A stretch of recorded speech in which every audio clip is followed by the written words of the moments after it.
महोदय, यहां पर मैं नेता विरोधी दल को एक और पूछना चाहता हूं। ये जो प्रधानमंत्री आवास योजना से लाभान्वित 55 लाख लोग हैं उत्तर प्रदेश के अंदर, क्या ये पीडीए के पार्ट नहीं है क्या?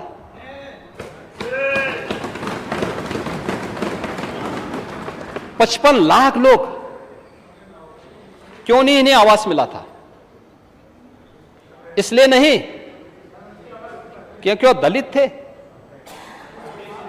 गरीब थे। ये 55 लाख लोगों को 2017 से लेके अब तक आवास दिलाए गए हैं। 2017 से अब तक। फिर वही कह रहे हैं ना, इंदिरा आवास में कितना पैसा मिलता था? कितना पैसा मिलता था? लोहा आवास में किसको आप देते? समाजवादी पार्टी के कैडर को। तो सच्चाई है, समाजवादी पार्टी के कैडर को और समाजवादी पार्टी का कार्यालय तय करता था किसको आवास मिलना है। ये पहली सरकार है मोदी जी के नेतृत्व में जब प्रधानमंत्री आवास योजना घोषित हुई, और प्रधानमंत्री आवास योजना घोषित होने पर न सेंट्रल में और न राज्य उत्तर प्रदेश में तब बीजेपी की गवर्नमेंट नहीं थी, लेकिन सेक्स सूची हम लोगों ने माना।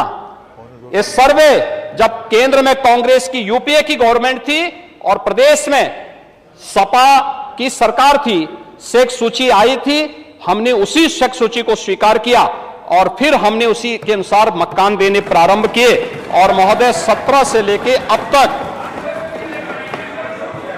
17 से अब तक, सुनिए नहीं मैं यही कह रहा हूं ना प्लीज, कि क्या आपने उसको पीडीए का पार्ट नहीं माना था उस समय, जिस समय लाभान्वित करना था? भारत सरकार लिखती थी इन गरीबों के लिए आवास लीजिए, ये कहते थे नहीं दलित हमारा वोट नहीं, ये लोग कहते थे, देते ही नहीं थे लोग।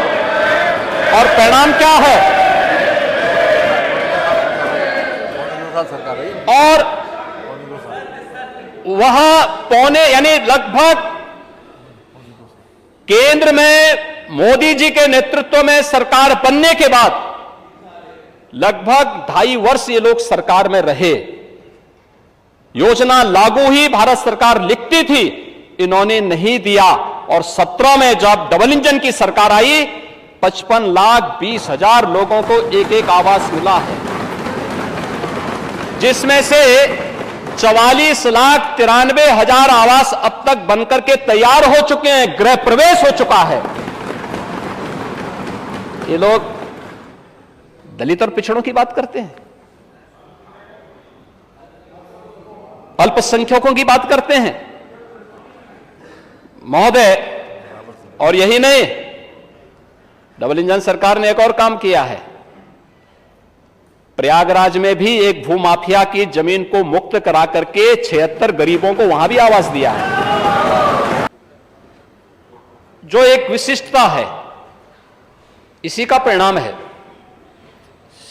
सिंचाई की अतिरिक्त सुविधा होने, अतिरिक्त विकल्प होने का परिणाम क्या है?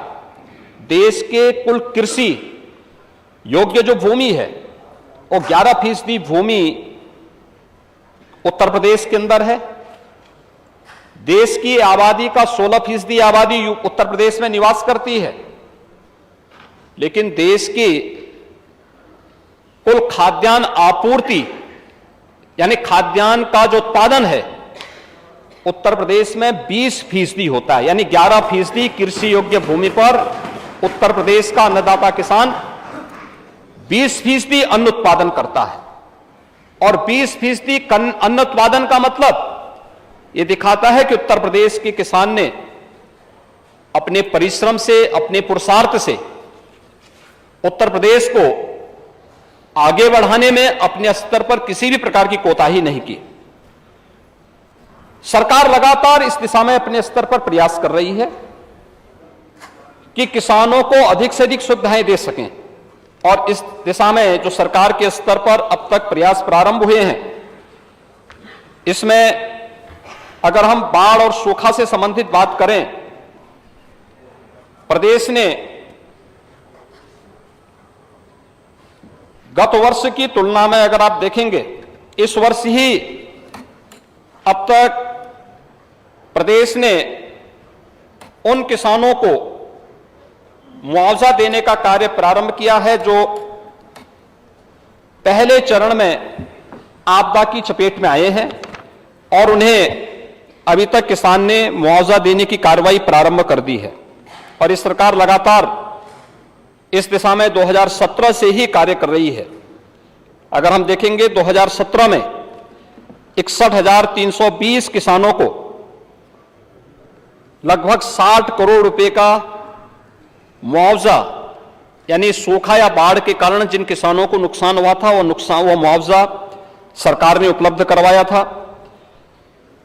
इसी प्रकार से 2018-19 में भी प्रदेश के 3,84,113 किसानों को 212 करोड़ रुपए से अधिक का मुआवजा उपलब्ध कराया गया। इसमें ज्यादातर जो मुआवजा था वह सूखा से संबंधित था। सूखे से पीड़ित जो किसान थे उन लोगों को यह मुआवजा उपलब्ध करवाया गया। प्रदेश सरकार ने 19-20 में भी 64 करोड़ 32 लाख का मुआवजा अन्नदाता किसानों को उपलब्ध करवाया गया। ये बाढ़ के कारण जो पीड़ित किसान थे उन लोगों को 20-21 में भी प्रदेश सरकार ने 120 करोड़ का मुआवजा किसानों को उपलब्ध करवाया था। यह 3,62,600 से अधिक किसानों को बाढ़ से जिनकी फसलों को नुकसान हुआ था उन किसानों को उपलब्ध कराया। 21-22 में भी प्रदेश सरकार ने 475 करोड़ रुपए 13,94,900 से अधिक किसानों को बाढ़ के कारण और ओलावृष्टि के कारण जो उन्हें फसल को नुकसान हुआ था उसके लिए उन्हें कंपनसेशन दिया। 22-23 में भी प्रदेश सरकार ने 427 करोड़ रुपए प्रदेश के 12,14,000 से अधिक किसानों को मुआवजे के रूप में वितरित किए, जिनमें बाढ़ और ओलावृष्टि के कारण, अतिवृष्टि के कारण जिन किसानों को नुकसान हुआ था उसके लिए कंपनसेशन दिया है। और अब तक 8,400 से अधिक किसानों को प्रदेश सरकार बाढ़ के कारण जो क्षति हुई है उसका कंपनसेशन उपलब्ध करवा चुकी है। महोदय, अगर हम देखेंगे तो प्रदेश सरकार ने बाढ़ और सूखा के साथ साथ अन्य इस दिशा में अनेक कदम उठाए हैं और कैसे इनसे बचाव के उपाय किए जा सकते हैं, क्योंकि एक ही समय में इस बार हमने देखा होगा पश्चिमी उत्तर प्रदेश में बाढ़ आई, लेकिन 40 से अधिक जनपद ऐसे थे जहां पे सूखे की चपेट में प्रदेश था।